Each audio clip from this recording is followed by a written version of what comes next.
விருதாச்சலம் அருகே ரயிலில் இருந்து தவறி விழுந்த கர்ப்பிணி 2 மணி நேர தேடுதலுக்கு பிறகு சடலமாக மீட்கப்பட்டு இருப்பது சோகத்தை ஏற்படுத்தியிருக்கிறது. ரயில் பெட்டியின் அபாய சங்கிலி வேலை செய்யாததால் 8 கிலோமீட்டர் தூரம் ரயில் தள்ளி நின்றது. இதனால் 2 தீவிர தேடுதலுக்கு பிறகே கர்ப்பிணி சடலமாக மீட்கப்பட்ட கொடுமையும் அரங்கேறி இருக்கிறது. சென்னையிலிருந்து செல்லும் கொல்லம் எக்ஸ்பிரஸ் ரயில் விருதாச்சலம் நோக்கி சென்று கொண்டிருந்தது. ரயில் பூவானூர் அருகே வந்தபோது அதில் பயணம் செய்த கர்ப்பிணி ஒருவர் தவறி விழுந்தார். இதனால் அதிர்ச்சியடைந்த கர்ப்பிணியின் உறவினர்கள் உடனடியாக அபாய சங்கிலியை பிடித்து இழுத்து ரயிலை நிறுத்த முயற்சித்தனர். ஆனால் ரயில் நிற்காமல் சென்றதால் உறவினர்கள் கதறி எழுந்தனர். பதற்றத்துடன் அருகில் உள்ள பெட்டிக்கு சென்று அபாய சங்கிலியை பிடித்து இழுப்பதற்குள் ரயில் 8 கிலோமீட்டர் தூரம் சென்றது.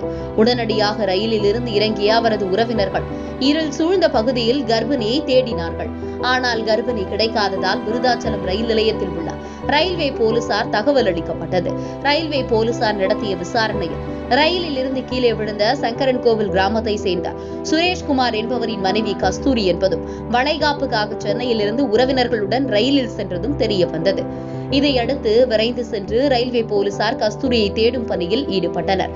அப்போது கள்ளக்குறிச்சி மாவட்டம் உளுந்தூர்பேட்டை அருகே உள்ள பூமாம்பாக்கத்தில் அவர் சடலமாக கிடந்தார். ஓடும் ரயிலில் இருந்து கர்ப்பிணி தவறி விழுந்து உயிரிழந்த சம்பவம் சோகத்தை ஏற்படுத்தி இருக்கும் நிலையில் ஆபத்தில் உதவாத ரயில் பெட்டியின் அபாய சங்கிலி குறித்து பல்வேறு விமர்சனங்களும் எழுந்திருக்கின்றன. ரயில் பெட்டியின் அபாய சங்கிலி இழுத்த அடுத்த சில நிமிடங்களிலேயே ரயில் நிறுத்தப்பட்டிருப்பதால் கீழே விழுந்த கர்ப்பிணியின் நிலை தெரிந்திருக்கும் என்றும் உறவினர்கள் குற்றம் சாட்டியிருக்கின்றனர்.